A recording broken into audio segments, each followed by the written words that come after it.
Hello there, Commonwealth from here. In the second half of Nintendo's 2022 lineup, there's still a big hole, since we're missing anything from Nintendo's original trio, Super Mario, Metroid and Zelda, which gives us hope for a reveal and release of most likely remakes soon. So be sure to leave a like and subscribe as we are less than 2,000 away from 300,000 subscribers and our Switch OLED plus game giveaway, so let's get there before my 30th birthday on June 13th. Even so, by that date, we might still be missing any reveals from the trio, and then I mean anything. Spin-off, remake, even Wii U to Switch port. And this in itself wouldn't be shocking if it wasn't for the fact that this is the first time since 2005 that none of them have currently any releases found between the first day of summer, that is June 21st, to the end of the year, December 31st. This alone makes us believe that something is in the works for at least one of the three franchises in one of the currently empty months. And it most likely will not be Mario. Now after the Mario movie with Chris Chan has been delayed, a Mario plus Rabbids Sparks of Hope is under the same threat. Either way, most likely release windows left to be filled for remakes and re-releases are August, October and December, and possibly even early July since Xenoblade Chronicles 3 is in July 29th, or alternatively it could be late September, since Splatoon 3 is coming out on September 9th. After all, remakes are not new releases and Skyward Sword HD came out in July last year. Metroid on the other hand might wait a little bit longer, to say late September, which would be similar to what they did in 2017 with Samus Returns, another remake but on the 3DS. No doubt, 2022 is a middle year for both Zelda and Metroid. We're still on the waiting path for new games announced or revealed 3+ years ago, and since then have only been rarely mentioned. In the case of Zelda Breath of the Wild 2, the game has been delayed most optimistically the 3rd month of 2023, nearly 4 months after its reveal. Meanwhile, Metroid Prime 4 is probably gonna reach way beyond 6 years since its announcement to release, though after its restart announcement in 2019, that is understandable, since the actual development of the game didn't in reality restart proper until Retro Studios finished assembling their current team in late 2020, meaning that the hope for brand new Zelda and Metroid games in 2022 is non-existent. Which isn't a problem for Metroid since we just had Dread last fall, but for Zelda, which hasn't had a new installment in over 5 years, it is getting critical. Thus, an emergency move might be required from Nintendo for both. In particular for Zelda, which needs another relevant remake/remaster Switch release to maintain momentum, and the best moment for that would be August. Over half a year before the release of Breath of the Wild sequel, and over a year after Skyward Sword HD. Enough room to swim between the two. And as every fan knows, Nintendo has 2 remakes, remasters of the early to mid 2000s Zelda games ready in HD from the Wii U.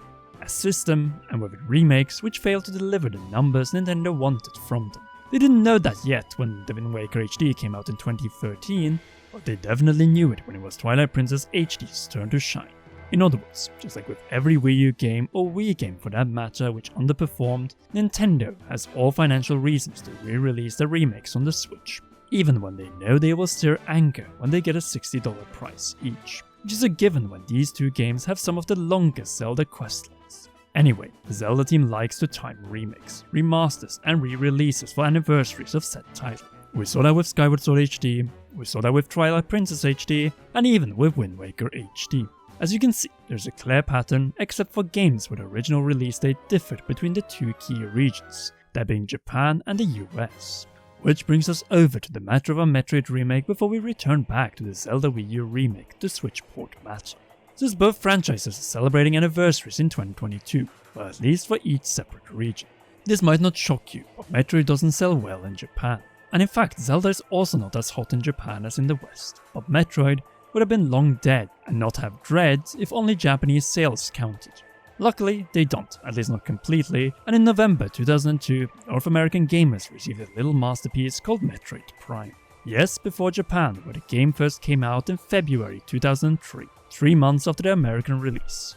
A release pattern which almost never happens with Nintendo franchises. Then again, the game was developed by Texas-based Retro Studios, so it makes sense. The rumors have been circling around for quite some time now. With a more and more likely 20th anniversary remake rather than a full-on Metroid Prime Trilogy HD Switch remaster, it only makes sense to celebrate the 20th anniversary of its original North American release. In particular, since once again it was developed by Nintendo's most important US studio.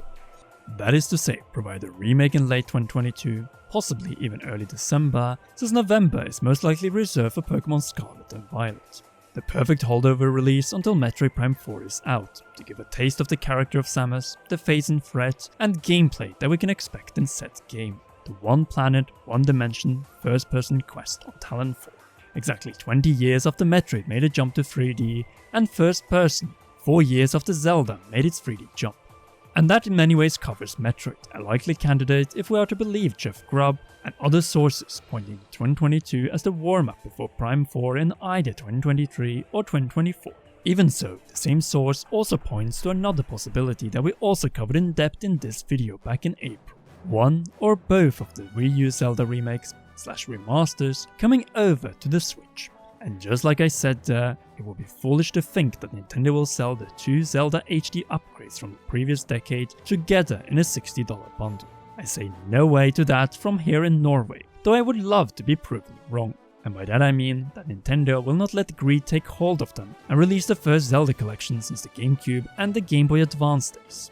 Not only that, but with 2 games they know they can sell for $60 separately, since A, they are in 3D, B, they are in HD, and C, they are 2 of the most ambitious Zelda titles before Breath of the Wild. Games that they can easily split up years apart and sell even better. So which of the 2 should come first? The Wind Waker HD? No doubt about it, especially this year in 2022, since the original GameCube game came out in Japan exactly 20 years ago this December, and it is pretty much everything that modern Breath of the Wild fans waiting for Breath of the Wild 2 would love.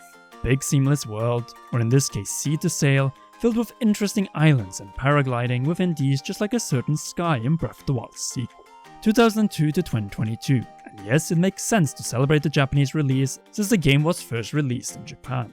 On top of that, The Legend of Zelda, despite selling worse than the other 3, is still part of Nintendo's Big 4 at Nintendo Tokyo, and it is a franchise that is developed in Kyoto and which Nintendo cares deeply about no matter what.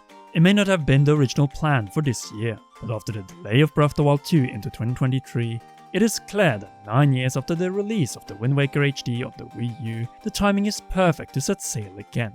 A game filled with proper dungeons, heavy and dark lore, one of the best Zelda stories to date, and Ganondorf as the antagonist from the beginning to the end of the game. This game, an HD version of said game, screams holdover title for Breath of the Wild's sequel in every way. Far more than Twilight Princess HD, which has A, no anniversary this year unlike the Wind Waker, B, is not open world without loading screens when traversing from area to area, and C, can easily be saved to fill in one of the many years that will need Zelda releases after Breath of the Wild's sequel is out in 2023, beginning with 2024.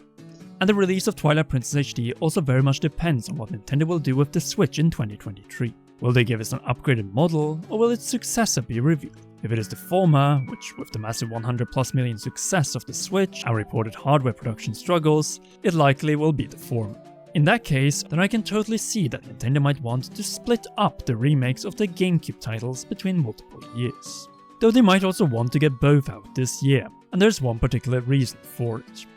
Namely that Nintendo is hiding a poorly guarded Nintendo Switch Online Game Boy Advance secret, which is clearly the next system being added to the service this year. You know, after doing the same for NES in 2018, SNES in 2019, and N64 in 2021. After all, 2020 was, as we all know, different, but the leaks point to that 2022 will follow the annual Switch Online expansion pattern, meaning that in late 2023, the time has come, if it ever comes, for GameCube Switch Online, and that 2022 is the last chance to sell these 2 titles for $60 each. At the end of the day, when thinking of Nintendo in the Switch era, you need to think like corporate do in Kyoto. Namely, that greed is good and better to split up than bundle together and re-release before it is too late to maximize profits on these. Follow this way of thought as a fan and you will see what is going on within Nintendo currently and most likely will continue in the following years. Squeeze out as much juice as possible, as this is the system that can turn even our biggest financial failures of the last decade into profits. And I think I will settle at that, since we're moving way beyond the Zelda and Metroid HD remakes that would be perfectly timed for the Nintendo Switch in 2022. A year that started as the first big year of no Wii U to Switch ports and no remakes, but where one key delay has forced Nintendo to need a 2 due to the power of the franchise they represent. But besides internal Nintendo, anniversaries and Jeff Grubb and, well, delays and other remake rumors, what do you think is the probability for it actually happening on the Nintendo Switch in 2022? Sound off in the comment section down below. If you haven't already, then be sure to leave a like and subscribe, plus press the notification bell for all notifications to not miss any upcoming videos, leading to Summer Game Fest, and in it hopefully a Nintendo Direct and my 30th birthday on June 13th. Last but not least, a big thanks to you for watching, and to all our patreon.com/Comeron patrons. You rock, and please enjoy one or both of these two awesome videos.